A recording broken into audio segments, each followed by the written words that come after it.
അപ്പൊ പേരോടിനിപ്പോ മറ്റേ വിഭാഗം പറയുന്നത് എന്താണെന്നറിയോ? ഒറിജിനൽ വഹാബിയേക്കാൾ കടുത്ത വഹാബിയാണ് പേരോട് എന്നാണ് ഇപ്പൊ പറയുന്നത്. അപ്പുറത്തുള്ള സമസ്തക്കാര് എന്താ പറയുന്നത്? ഒറിജിനൽ വഹാബിയേക്കാൾ കടുത്ത വഹാബിയാണ് പേരോട്. ഒന്ന് ആലോചിച്ച് നോക്ക് സുഹൃത്തുക്കളെ, എപ്പുറത്തുള്ള സമസ്തക്കാര്. ഞാനൊരു സമസ്തക്കാരനാണ്. ഇതുവരെ ആരെങ്കിലും സമസ്തയുടെ ആരെങ്കിലും അങ്ങനെ പ്രസംഗിക്കുന്നതായിട്ട് നമ്മൾ കേട്ടിട്ടില്ല. സംഘടനാപരമായിട്ട് നമുക്കൊരുപാട് അഭിപ്രായ വ്യത്യാസങ്ങളും കാര്യങ്ങളൊക്കെ ഉണ്ട്. പക്ഷേ മഹാനായ സയ്യിദ് ജിഫ്രി മുത്തുക്കോയ തങ്ങൾ പറഞ്ഞത് സുന്നികളുടെ കാര്യം വരുമ്പോൾ ഞങ്ങൾ സുന്നികളൊക്കെ ഒറ്റക്കെട്ടാണ് എന്നാണ്. ഒരിക്കലും ഇയാൾ പറഞ്ഞതുപോലെയുള്ള കളവ്, പച്ചക്കളവ് കർണാടകയിൽ പോയിട്ട് പറയുമ്പോൾ ഇയാളെ വിചാരം കേരളത്തിലുള്ള ആളുകൾ ഇതൊന്നും അറിയില്ല എന്നാണ്. കളവ് കൂട്ടിയിട്ടല്ലാതെ പ്രചാരം നേടാൻ സാധിക്കാത്ത ഒരു പ്രസ്ഥാനം ഇതാണ് മുജാഹിദ് പ്രസ്ഥാനം. അതിൻ്റെ ഇന്നത്തെ അവസ്ഥയാണിത്. കളവ് കൂട്ടിയിട്ട് സകലം പ്രചരിപ്പിക്കാം. എന്നാൽ ഈ പറയുന്ന ആളാരാണ്? ഈ പറയുന്ന ആളാരാണ്? അതാണ് നമ്മൾ ആലോചിക്കേണ്ടത്. ഇനിയിപ്പോൾ പേരോട് അബ്ദുറഹ്മാൻ സഖാഫി ഉസ്താദിനെ വഹാബി എന്ന് പറഞ്ഞു എന്ന് വെക്കാം. എന്നാൽ വഹാബി എന്നല്ലേ പറഞ്ഞോളൂ. നിങ്ങളെക്കുറിച്ച് ആ മർക്കസുദ്ദാവ വിഭാഗവും കേന്നം വിഭാഗവും ഒക്കെ പറയണത് എന്താണ്? നിങ്ങൾ ഇസ്ലാമിൽ തന്നെ ഇല്ലാതാണ്. പേരോട് അബ്ദുറഹ്മാൻ സഖാഫിയെക്കുറിച്ച് വഹാബി എന്ന് പറഞ്ഞിട്ടുണ്ടെങ്കിൽ അങ്ങനെ ഒരു സംഭവം ഇല്ല. ഉണ്ടെങ്കിൽ തന്നെ അതൊക്കെ എത്രയോ ചെറുതാണ്. വേറെ പല പണി നോക്കല്ലേ. തൗബ ചെയ്ത് ജമിഅത്തുൽ ഉലമക്ക് ഒരു കത്ത് കൊടുത്തിട്ട് തെറ്റുപറ്റിപ്പോയി പൊറുക്കണം എന്ന് അറിഞ്ഞോളി, ഇങ്ങോട്ട് വന്നോളി, നമ്മൾ നിങ്ങളെ സ്വീകരിക്കും. മനസ്സിലായോ? ആദർശപ്പുറത്തിലേക്ക് വരി. അള്ളാഹുവിനെ പേടിക്കുന്നത് പോലെ ജിന്നുകളെ പേടിക്കുന്ന നിങ്ങളെ ഞങ്ങൾ പേടിക്കൂല. അല്ലാണ്ട് തേടുന്നമാര് ജിന്നോട് തേടുന്ന നിങ്ങളെ ഞങ്ങൾ വിശ്വസിക്കൂല. കപടന്മാരാ നിങ്ങള്, ബഹുദൈവ വിശ്വാസികളാ നിങ്ങള്. അതൊക്കെ മാറ്റിയിട്ട് തൗഹീദിലേക്ക് സന്തോഷത്തോടെ കടന്നു വരൂ. മൗലവി അപ്പോൾ അവനാൻ്റെ കാലിലാണ് വലിയ മന്തുള്ളത്. അത് മനസ്സിലാക്കണം ആദ്യം.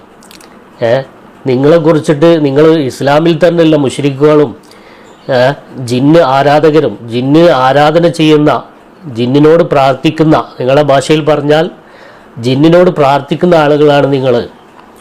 അതുകൊണ്ട് നിങ്ങൾ ഇസ്ലാമിന് പുറത്താണ്, നിങ്ങൾ മുശ്രിക്കുകളാണ് എന്നാണ് മറുവിഭാഗം വിശ്വസിക്കുന്നത്. നമ്മൾ വെറുതെ പറയുന്നതാണോ? നിങ്ങളൊന്ന് കേട്ട് നോക്ക്.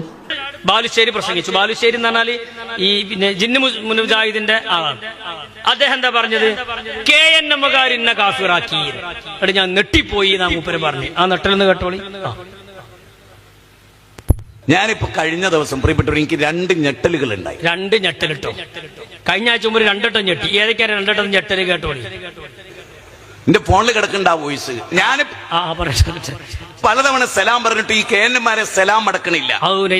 ഞങ്ങളിപ്പോ തെറ്റാ കാട്ടണു. KNM ഇയാള് പോയി സലാം പറഞ്ഞിട്ട് KNM സലാം അടക്കണില്ല. KNM പുതിയൊരു വ്യാഖ്യാനം. ഇന്നലത്തെ ഇയാളെ പ്രസംഗം ഞാൻ കേട്ടു. KNM എന്ന് പറഞ്ഞാൽ കേരള നുണയൻ മുജാഹിദ്. ഇന്നലെ ഇയാളൊരു പ്രസംഗത്തെ ഒരു നിർവചനം പറഞ്ഞിട്ടുണ്ട്. ആയിക്കോട്ടെ. അപ്പൊ KNM ഇയാള് സലാം പറഞ്ഞിട്ട് മടക്കണില്ല. എന്താ കാരണം എന്ന് അറിയങ്ങൾ അത് ഇയാളെന്നെ പറയട്ടെ. സലാം മടക്കാതിരുന്നപ്പോ അവൻ എനിക്കൊരു വോയിസ് അയച്ചു.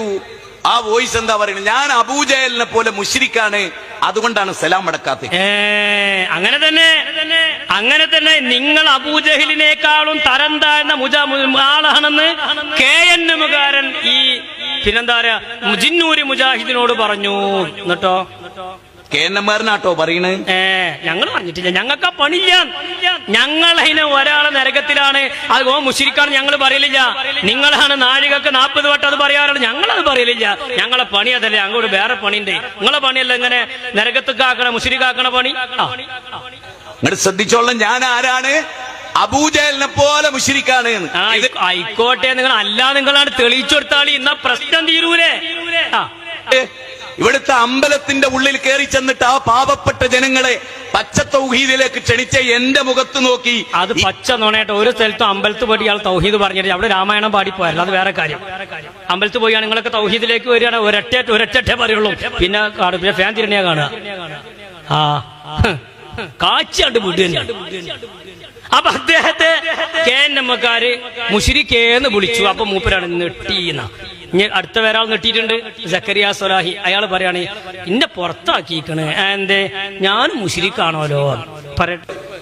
നിങ്ങൾ ആലോചിച്ച് നോക്കൂ, ഇപ്പൊ എന്താ ഉണ്ടായത്? ഒന്നും ഉണ്ടായില്ല. ആകെ പിടുത്തം വിട്ട്. എന്താ ഉണ്ടായിന്നോ? ആലോചിച്ച് നോക്കൂ, ഇപ്പൊ എന്താ ഉണ്ടായത്? എന്നെ പുറത്താക്കിയത് എനിക്ക് പ്രശ്നമില്ല, ഞാൻ പുറത്ത് നിൽക്കാൻ റെഡിയാണ്. പക്ഷേ പുറത്താക്കിയവരെ ഒത്തുക്കൂലല്ലോ, ഉറപ്പന്നല്ലേ. എന്നെ പുറത്താക്കിയിട്ട് ഞാൻ പുറത്ത് നിന്നോളാം. ദത്താപ്പ് പുറത്താക്കിയ പിന്നെ പുറത്ത് തന്നെ നിൽക്കേണ്ടി, നിങ്ങൾ ഒത്തുക്കണ്ട, നിങ്ങളെ പുറത്ത് തന്നെ നിന്നാളി. എന്റെ പുറത്താകാൻ കാരണം അവർ ശിർക്ക് പുറത്താക്കി. വല്ലാത്ത ജാതി. മൂപ്പരെ ശിർക്ക് ആരോപിച്ച് മൂപ്പര് മുശ്രിക്കാണ് പറഞ്ഞ് പുറത്താക്കി. എനിക്ക് പ്രശ്നമില്ല, ഞാൻ പുറത്ത് നിൽക്കാൻ റെഡിയാണ്. പക്ഷേ ശിർക്ക് പുറത്താക്കി, അതാണ് സഹിക്കാൻ കഴിയാത്ത. ഞങ്ങൾക്കും സഹിക്കാൻ കഴിയൂലെന്ന്. നിങ്ങളെ മുശ്രിക്കാക്കിയപ്പോ നിങ്ങൾക്കെതിരെ ശിർക്ക് ആരോപിച്ച് നിങ്ങൾ കാഫിറാണെന്ന് പറയുമ്പോൾ നിങ്ങൾക്ക് വേദന ആയില്ലേ? അതുപോലെ ഞങ്ങൾക്കും വേദന. ഈ വേദന എന്ന് പറഞ്ഞാൽ വാർഡ് അടിസ്ഥാനത്തിലും ബ്ലോക്ക് അടിസ്ഥാനത്തിലുള്ള സംഗതി ഒന്നുമല്ല, അത് എല്ലാവർക്കും വേദനാവും. നിങ്ങളുടെ നേതാവായ ചുഴലി അബ്ദുള്ള മൗലവി പരസ്യമായിട്ട് പറഞ്ഞില്ലേ, ഓരോരോ സനത് എടുത്ത് എണ്ണിട്ട് ആ സനതുള്ളവരൊക്കെ മുശ്രിക്കുകളാണ്, കുത്തുബിയ തോതുന്നവർ മൗലൂദ് തോന്നുന്ന മുശ്രിക്കാന്ന് പറഞ്ഞില്ലേ. അപ്പൊ ഞങ്ങൾക്കൊക്കെ എത്ര വേദന ആയിട്ടുണ്ട് കാര്യങ്ങള്. അപ്പൊ അവനാണ് വേദന ആകുമ്പോഴേ വേദനന്റെ വലുപ്പത്തിലെന്ന് അറിയുള്ളൂ. എന്നിട്ട് കഴിഞ്ഞ 30 കൊല്ലമായി ഈ പ്രബോധന രംഗത്ത് ഇടതടവില്ലാതെ നിൽക്കുന്ന കണ്ണന പ്രസംഗങ്ങളും വാദപ്രതിവാദങ്ങളും ലേഖനങ്ങളും ഒക്കെയായി പുസ്തകങ്ങളുമായി എന്നാൽ കഴിയുന്ന തൗഹീദി രംഗത്തെ സേവനങ്ങളൊക്കെ ചെയ്യുന്ന എന്നെ ശിർക്കാരോപിച്ച് പുറത്താക്കി. അപ്പൊ അതാണ് മൂപ്പർക്ക്. അപ്പൊ ഹുസൈൻ സലഫി മനസ്സിലാക്കേണ്ടത്, നിങ്ങളെ കുറിച്ചിട്ട് നിങ്ങൾ ഇസ്ലാമിൽ തന്നെ ഇല്ല എന്നാണ് ഇവർ പറയുന്നത്. മുശ്രിക്കാക്കി എന്ന് പറഞ്ഞാൽ എന്താ? ഇസ്ലാമിൻ്റെ പുറത്താക്കിയതാണ്. കാഫിറാക്കി എന്ന് പറഞ്ഞാൽ ഇസ്ലാമിന് പുറത്താക്കിയതാണ്. അങ്ങനെയാണ് നിങ്ങളുടെ കൂട്ടത്തിൽ തന്നെ ഒരുമിച്ച് ഒരുമിച്ച് ഉറങ്ങിയ ആളുകൾ നിങ്ങളെ പറയുന്നതെങ്കിൽ ഇതൊക്കെ ചെറുതല്ലേ? അതിൻ്റെ വൈത്താലൊക്കെ കൂടണോ? അവനാൻ്റെ കാലിൻ്റെ മന്ത് ചികിത്സിച്ച് മാറ്റാൻ നോക്കണം ഹുസൈൻ സലഫി. ഇനി ഹുസൈൻ സലഫി ഇതൊക്കെ പറഞ്ഞ് കൊണ്ടുവരുന്നത് എന്തിനാ അറിയോ? പേരോട് വലിയൊരു അപരാധം പറഞ്ഞു. അത് ജനങ്ങളോട് പറയാനാണ് ഇയാളിപ്പോൾ ഇതെല്ലാം പറഞ്ഞു കൊണ്ടുവരുന്നത്. എന്താണ് ആ അപരാധം? അതൊന്ന് അയാൾ തന്നെ പറയുന്നത് നമ്മളൊന്ന് കേട്ടു നോക്കാം. ആ പേരോടാണ് ഇപ്പൊ പറയുന്നത്. എന്ത് ഇപ്പൊ എല്ലായിടത്തും ഒരു ക്ലിപ്പ് പ്രചരിക്കുന്നുണ്ട്. എന്താണെന്നറിയോ? പേരോട് മുസ്ലിയാർ പറയുന്നുണ്ട്, എന്ത് സുന്നിയല്ലാത്തവർക്ക് മക്കളെ വിവാഹം കഴിപ്പിച്ചു കൊടുക്കരുത് ഉമ്മമാരെ. എത്ര വലിയ പണക്കാരൻ നിങ്ങളുടെ മകളെ അന്വേഷിച്ചു വന്നാലും അവൻ സുന്നിയല്ലെങ്കിൽ നിങ്ങൾ വിവാഹം കഴിച്ചു കൊടുക്കരുതേ. കാരണം നിങ്ങളുടെ മക്കളെ നിങ്ങൾ നരകത്തിലേക്ക് എറിയലാണത്. നോക്കണം നിങ്ങൾ, പേരോടിന്റെ ഒരു അവകാശവാദേ. അപ്പം ഇതിനാണ് ഇപ്പം മൂപ്പരത് ആ കളവെല്ലാം പറഞ്ഞ് ഉരുട്ടിക്കൊണ്ടുവന്നത്. എന്തിന്? സുന്നികളായ ആളുകളെ മുജാഹിദുകൾക്ക് വിവാഹം കഴിച്ചു കൊടുക്കാൻ പാടില്ല എന്നുള്ളത് പേരോട് പറഞ്ഞു എന്നാണ് ഇയാൾ പറയുന്നത്. വലിയൊരു അപരാധമായിട്ട്, വലിയൊരു സങ്കടമായിട്ട് ഇയാൾ അവതരിപ്പിക്കുക. ഓ ചങ്ങായിമാരെ, നിങ്ങൾ സുന്നികളെ കുറിച്ച് മുശ്രിക്കുകളാണ്, ഇസ്ലാമിന് പുറത്തുള്ളവരാണ് എന്നല്ലേ വിശ്വസിക്കുന്നത്? പിന്നെ ആ സുന്നികളെ ഞങ്ങൾക്ക് കല്യാണം കഴിച്ചിരുന്നില്ല എന്ന് പറഞ്ഞ് നിലവിളിക്കുന്നതിൽ എന്തർത്ഥമാണുള്ളത്? ഒരു മാന്യമായ ഭാഷയിൽ, ഏറ്റവും ചുരുങ്ങിയ ഭാഷയിൽ പറഞ്ഞ ഉളുപ്പുണ്ട് നിങ്ങൾക്ക്? മുശ്രിക്കുകളാണ് എന്ന് പറഞ്ഞ് സർവ്വ സുന്നികളെയും അടച്ചാക്ഷേപിക്കുകയും എന്നിട്ട് ആ സുന്നികളെ തന്നെ കല്യാണം കഴിക്കണമെന്ന് വാശി പിടിക്കുകയും ചെയ്യുന്നത് എന്തിൻ്റെ അടിസ്ഥാനത്തിലാണ്? മുഹമ്മദ് ബിൻ അബ്ദുൽ വഹാബ് എന്ന് പറയുന്ന ഒരു ചങ്ങാതി, അയാൾ സൗദി എന്ന് പറയുന്ന ഒരു രാജ്യം പിടിച്ചെടുക്കാൻ വേണ്ടിയിട്ട് ഉണ്ടാക്കിയ ഒരു പ്രത്യയശാസ്ത്രമാണ് വഹാബിസം എന്ന് പറഞ്ഞാൽ അവിടുത്തെ സുന്നികളായ വിശ്വാസികളായ ആളുകളെ കൊന്നൊടുക്കാൻ വേണ്ടിയിട്ട് അവരെ മുശ്രിക്കാക്കുന്ന ഒരു പ്രത്യയശാസ്ത്രം, അവരെ കാഫറുകളാക്കുന്ന ഒരു പ്രത്യയശാസ്ത്രം ഉണ്ടാക്കിയെടുത്തു.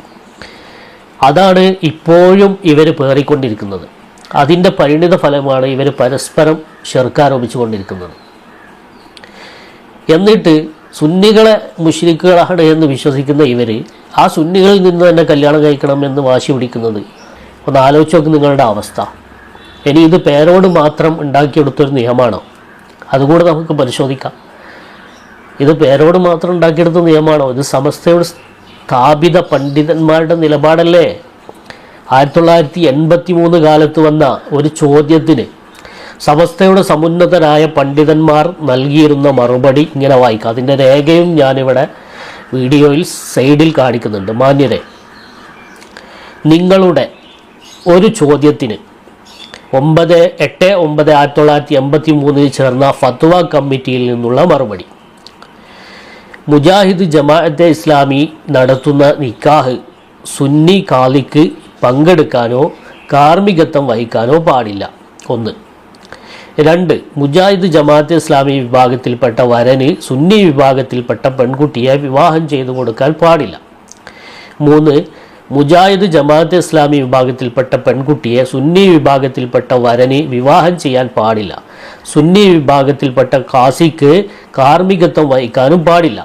ഇങ്ങനെ തുടങ്ങിയതിൻ്റെ അവസാനത്തെ ഗണ്ണിക പറയുന്നത് ജമാഅത്തെ ഇസ്ലാമി മുജാഹിദ് വിഭാഗത്തിൽപ്പെട്ടവരെ ജുമാക്ക് എണ്ണപ്പെടുന്നതല്ല, ജുമയുടെ 40 ആളുകളിൽ എണ്ണപ്പെടുന്നതല്ല എന്ന് പോലും ഫത്വ നൽകിയത് സമസ്തയാണ്.